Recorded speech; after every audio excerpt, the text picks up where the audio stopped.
সংগ্রামী ভাই বোনেরা, এ পর্যায়ে আপনাদের সামনে বক্তব্য রাখবেন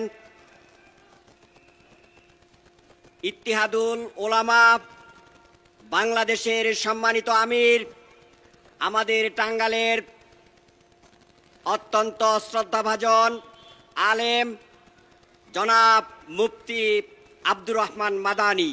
জনাব মুফতি আব্দুর রহমান মাদানী।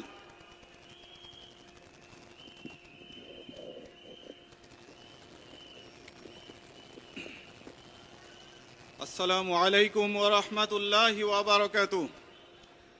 নাহমাদুহু ওয়া নুসাল্লি আলা রাসূলিহিল কারীম।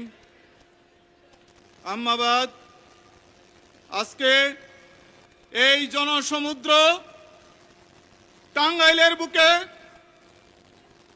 আমার অন্তরাত্মা পুলকিত হচ্ছে। আজকের এই সমাবেশের মঞ্চে উপবিষ্ট আমিরে জামাত, আজকে জামাতে ইসলামের নেতৃবৃন্দ, 11 দলীয় ঐক্য জোটের নেতৃবৃন্দ, আমি ইত্তেহাদুল উলামা বাংলাদেশের আমির হিসাবে আমি প্রত্যেককে, আমার মা বোন, আমার সামনে উপবিষ্ট দাঁড়ানো যারা আছেন সবাইকে আমার শুভেচ্ছা জানাচ্ছি। ভাইরা আমার, আমি চাই আপনারাও চান একটা সুন্দর দেশ গড়তে। এই দেশটা হবে সুখী সমৃদ্ধশালী। এই দেশে কোনো নির্যাতন থাকবে না, এই দেশে কোনো চাঁদাবাজি থাকবে না, এই দেশের মানুষ হবে সুশিক্ষিত, এই দেশের মানুষের আচরণ হবে সুন্দর। এই দেশ পৃথিবীর বুকে মাথা উঁচু করে দাঁড়াবে। কি বলেন? আজকে আমরা হাতে হাত মিলিয়ে আমরা দেশের উন্নয়নের কাজ করতে চাই। কি বলেন আপনারা? এই দেশে কোনো মারামারি থাকবে না, কোনো কাটাকাটি থাকবে না। আজকে 92% মুসলমানের এই বাংলাদেশ, মুসলমানের মধ্যে ঐক্য থাকা চাই, এটাই তো স্বাভাবিক। কিন্তু তা না হয়ে আজকে আমরা নিজেরা নিজেদের ভিতরে বিভেদ সৃষ্টি করছি। আজকে মুসলমান, সারা বিশ্বের মুসলমান তো এক প্ল্যাটফর্মে থাকা দরকার। সারা বিশ্বের মুসলমানদেরকে দ্বিখণ্ডিত করছে, দ্বিধা বিভক্ত করছে কারা, আমাদের চিহ্নিত করতে হবে। আপনি কোন প্ল্যাটফর্মে আছেন সেটা আমার দেখার বিষয় নয়। আমাদের দেখার বিষয় হলো মুসলমান হিসাবে আমরা আমাদের মুসলমানিত্ব ঠিক রাখতে পারছি কিনা। ভাইরা আমার, আমরা আল্লাহ তাআলাকে বিশ্বাস করি, নবী মুহাম্মদুর রাসূলুল্লাহ সাল্লাল্লাহু আলাইহি ওয়াসাল্লামকে মানি, আমাদের রাসূল হিসেবে মানছি যখন, তাহলে আল্লাহ তাআলার হুকুম মানতে হবে কি হবে না বলেন? সারা বিশ্বের মুসলমানদেরকে মেসেজ দিতে চাই, আপনারা যে যে পোস্টে থাকেন, যে যে দল করেন, যেইখানে দায়িত্বে থাকেন না কেন, ইসলামের হুকুমত কায়েম করতেই হবে। আপনার জন্য দরকার এইখানে আপনি কতটুকু কাজ করতেছেন।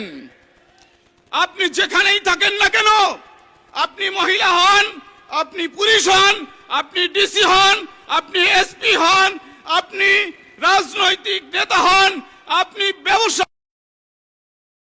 যদি আপনার মধ্যে মুসলমানিত্ব থাকে তাহলে ইসলাম কায়েমের জন্য আপনাকে আপনার শরীরের ঘাম ঝরাতে হবে, রক্ত বিন্দু ঝরাতে হবে। আজকে বাংলাদেশে 12 তারিখে যে নির্বাচন হবে, এই নির্বাচন ইসলামের পক্ষের নির্বাচন। এই 92% মুসলমানের দেশে একমাত্র ইসলামী, কোন প্রকার ইসলামী ভাবধারা লোক ছাড়া আমরা কাউকে ভোট দিব না। বলেন আপনারা রাজি আছেন কি?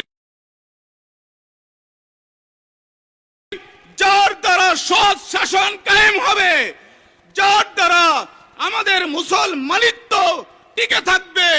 উলামায়ে কেরাম মঞ্চে কথা বললে যারা মাইক কেড়ে নেবে না, এই ধরনের লোককে আমরা শাসনে বসাতে চাই।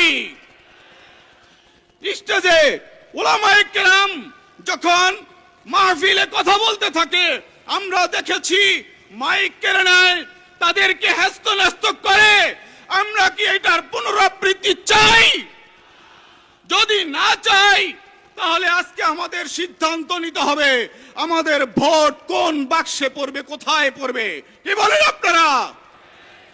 আজকে মুসলমানের এই দেশে আমরা কোরআন তেলাওয়াত দিয়ে অনেক সময় আমরা অনুষ্ঠান শুরু করি, কিন্তু আমরা দেখেছি বিভিন্ন জায়গায়, স্কুল কলেজে, বিভিন্ন জায়গাতে আমাদের যে ধর্মীয় বই আছে, এই ধর্মীয় বইটাকে সবার শেষে ক্লাসটা দেওয়া হয়। আজকে আমি যেই নির্বাচিত হোক, আমরা আমাদের এই ইত্তেহাদুল উলামার পক্ষ থেকে আহ্বান জানাচ্ছি, আপনারা যেই এই দেশে আসেন না কেন, যেই ক্ষমতায় আসেন না কেন, ইসলাম ধর্মকে প্রাধান্য দিয়ে এই ধর্মীয় শিক্ষাকে যেন আমরা প্রথমেই যেন এই ইসলামী বইগুলো পড়ানো হয়, সিলেবাসের জন্য এইভাবে আসে। প্রথমেই যেন ক্লাসটা ইসলাম ধর্ম, অর্থাৎ নৈতিক শিক্ষার অবক্ষয় হওয়ার কারণে আজকে চাঁদাবাজি হচ্ছে। নৈতিক শিক্ষার অবক্ষয়ের কারণে আজকে নেশাগ্রস্ত হচ্ছে। কলেজ স্কুলের কচি কাচারা তারা নেশায় মুক্ত, নেশায় একদম মানে কি বলবো, এটা একদম ছেয়ে গিয়েছে কলেজগুলোতে। এই জন্য আজকে আমরা চাই যে আমি কালিহাতীর থেকে খেলাফত মজলিসের পক্ষ থেকে আমাকে মনোনয়ন দেওয়া হয়েছিল, কিন্তু আমি ছেড়ে দিয়েছি। কালিহাতীতে অধ্যাপক খন্দকার আব্দুর রাজ্জাক সাহেব, কালিহাতীর অনেকে আছেন, আমরা চাই খন্দকার আব্দুর রাজ্জাক সাহেবকে কালিহাতী থেকে ইনশাআল্লাহ তাআলা আপনারা নির্বাচিত করবেন, ভোট দিবেন ইনশাআল্লাহ তাআলা। আজকের বাংলাদেশ ইসলামের বাংলাদেশ হোক, এই কামনা রেখে আজকে ইত্তেহাদুল উলামার পক্ষ থেকে আপনাদেরকে আহ্বান জানিয়ে আমি বিদায় নিচ্ছি। আসসালামু আলাইকুম ওয়া রাহমাতুল্লাহি ওয়া বারাকাতুহু।